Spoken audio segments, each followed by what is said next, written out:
कोमलांगं सीता समारोपित भागं पाणो महासायिक चारिचापं नमामि रामं रघुवंशनाथं। वेद मंत्र शोध शोध शोध के पुराण सब संत जोरो संतन को ज्ञान को बतावतो। कपटी कुराही कूर कल के कुचाल जीव कौन राम नाम हूँ की चर्चा चलावतो। बेनी कब कहे चेत चेत रे कुमान मूल पाहन ये मैं प्रेम कौन उपजावतो। और भारी भव सागर से उतार तो कवन पार जो ये रामायण तुलसी न गावतो। रामचरित्र अपार है, इसका पार पाना बहुत मुश्किल है। हर चरित्र हर कथा अनंता कहे सुने गावे सब संता। नाना प्रकार के चरित्र भगवान के हैं और किस प्रकार से इन्होंने किए हैं।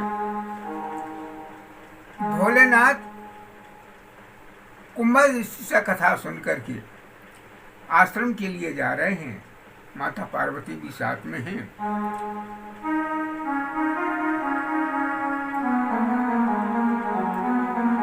अब आगे क्या होता है। अरे रावण मनने मनुज कर जाचा विद हर बचन कीन चाहि साचा। विधाता ने लिख दिया रावण के मस्तक में कि ये मानव के द्वारा मारे जाएंगे, और उसने भी यही वरदान मांगा था। हम काहू के मरय न मारे बानर मनुज जाति दुई बारे। उसने यही वरदान ब्रह्मा से वरदान मांगा था, ब्रह्मा ने यही इसकी खोपड़ी में लिख दिया था। अब वो ये सोच रहा था कि हम मनुष्य के हाथ न मरे। इस प्रकार से वो नाना प्रकार के यत्नों को करता रहा। अब रावण मनुज मरन मनुज कर जाचा विद हर वचन कीन चाहि साचा। लीन नीच मारी जय संगा तुरंत सुभयो कपट रूप कुरंगा। वो सोने का मृग बन गया, और इस प्रकार से बना वो सोने का मृग तरह तरह के उसमें रंग लगे हुए हैं। रावण ने नाना प्रकार से पहले तो उसको बहुत समझाया, और वो कहने लगा कि देखो जिसके डर से हम कितनी दूर आ गए हैं, हजारों कोस एक ही बाण से हम यहाँ गिरे आकर के, इसलिए तुम उनके पास मत जाओ। लेकिन रावण ने गाली गलौज किया तो वो मृग बन गया, और मृग बन करके कहाँ पहुंचा, जहाँ भगवान राम की कुटिया थी। भगवान राम तो उसके पीछे लग दिए मारने के लिए। सीता ने ये जब कहा कि ये सोने का मृग मार कर के प्रभु हमें दीजिए, इस पर बैठ कर के आप भजन किया करेंगे, तो प्रभु जानते तो थे से वही बात है, लेकिन जान करके भी ब्रज के वचन को साझा करने के लिए और ऐसा करने के लिए तैयार हो गए। बाण उठाया, मृग के पीछे लग गए। अब छल कर मूड हरि पे देहि प्रभु प्रभाव तेहि विदित न केहि। उस मार करके और भगवान जब कुटिया में आए तो सीता को ना देख करके अब वो इधर उधर ढूंढने लगे, और भगवान भोलेनाथ कुंभल से कथा सुन करके आ रहे हैं। रास्ते में देखा जंगल में घूम रहे हैं, तो उन्होंने इतना ही कहा कि जय सच्चिदानंद जग पावन अस कह चले वो मनोज नसावन। इतना कहा तो और आगे इतने प्रसन्न हो गए, इतने मुग्ध हो गए, इतना प्रेम हृदय में बढ़ गया कि अब वो आगे पैर धरते हैं, इतने मगन हो जाते हैं कि उल्टे सीधे पैर पड़ने लगे। पार्वती ने सोचा कि ये तो बिल्कुल पागल हो गए हैं, ये राजा की लड़कन को प्रणाम कर रहे हैं। यदि भगवान विष्णु होते तो ऐसा क्यों करते? यदि वो अवतार लेते हैं तब तो ठीक है, लेकिन वो अपनी स्त्री को खोजने के लिए। लेकिन एक बात और सामने आ गई, शंकर जगत बंद जगदीशा और सुर नर मुनि सब नावै सीसा। शंकर जी भी तो कोई ऐसे मामूली देवता नहीं है, ये भी तो उसी प्रकार हैं।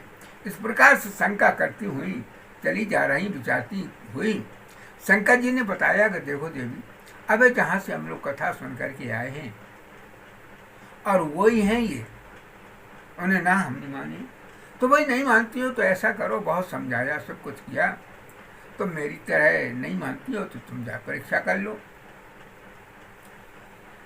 तब तक बैठ रहो पट छाही, जब लग तुम आए हो मोए पाही। जब तक तुम मेरे पास आओगी तब तक हम बैठ के वृक्ष के नीचे बैठे हुए। अब सीता इस प्रकार से वहां जाती हैं, क्या करती, विचार कर रही हैं हम क्या करना चाहिए, कैसे जाएं, कैसे परीक्षा करें।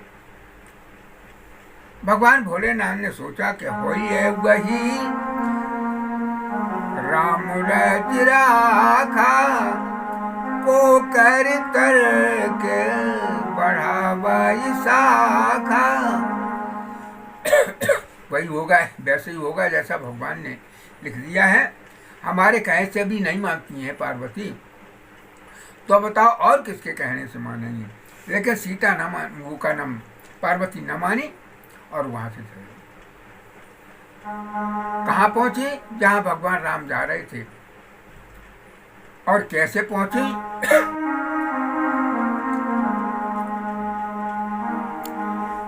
पार्वती जी ने माता जानकी का स्वरूप बना लिया और वो आगे आगे राम के जा रही। अरे सीता को पीछे चलना चाहिए, लेकिन ये आगे आगे जा रही हैं।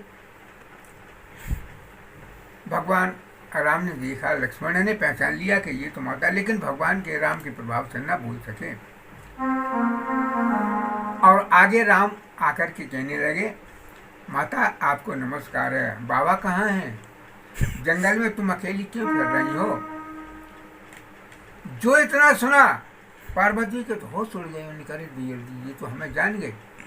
इस प्रकार से भगवान ने अपनी माया इस प्रकार से दिखाई कि माता पार्वती तो बिल्कुल पागल हो गई। जब ये उन्होंने जाना कि ये मुझे जान गए तो वो बेचारी बैठ गई। जब बैठ गई, आंखें मीच ली तो क्या देखा कि आगे राम, बीच में सीता, पीछे लक्ष्मण चल रहे हैं।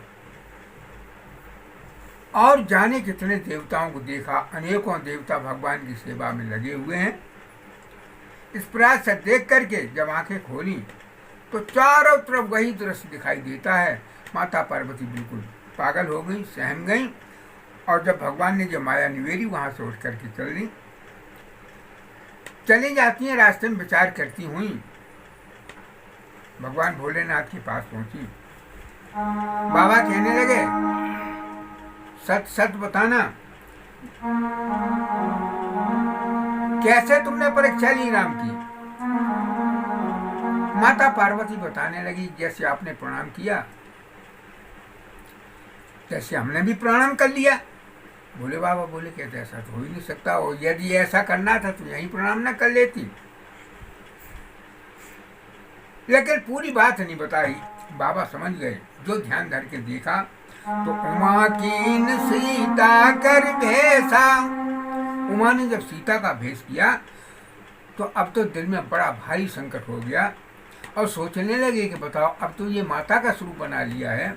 तो उसी समय शंकर जी ने प्रतिज्ञा की,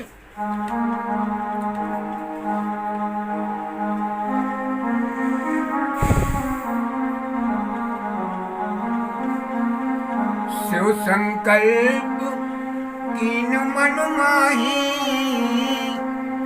और सती भेंट जब यातन नाही। अब सती से भेंट तनी से नहीं होगी। और इस प्रकार से भगवान वहां से चल दिए। आकाशवाणी हुई, बाबा तुम्हारे समान कोई इंसान नहीं संसार में, कोई इतना मेरा भक्त नहीं प्यारा जितना तुमने संकल्प कर लिया। माता पार्वती ने पूछा कि कौन सा संकल्प किया, सही सही बताना। तो जब माता पार्वती ने सही सही नहीं बताया तो भोले बाबा कैसे सही सही बताएंगे। उन्होंने दुनिया भर के इतिहास रचते हुए और कैलाश को चले जा रहे हैं। वहाँ जाकर के क्या देखा, बट वृक्ष के नीचे, और उन्होंने अपना आसन लगाया और बैठ गए समाधिस्थ होकर के। कितने दिन समाधि में बैठे, बीते सम्मत सहस्र 87 जगी समाधि शंभु अविनाशी, 87,000 वर्ष।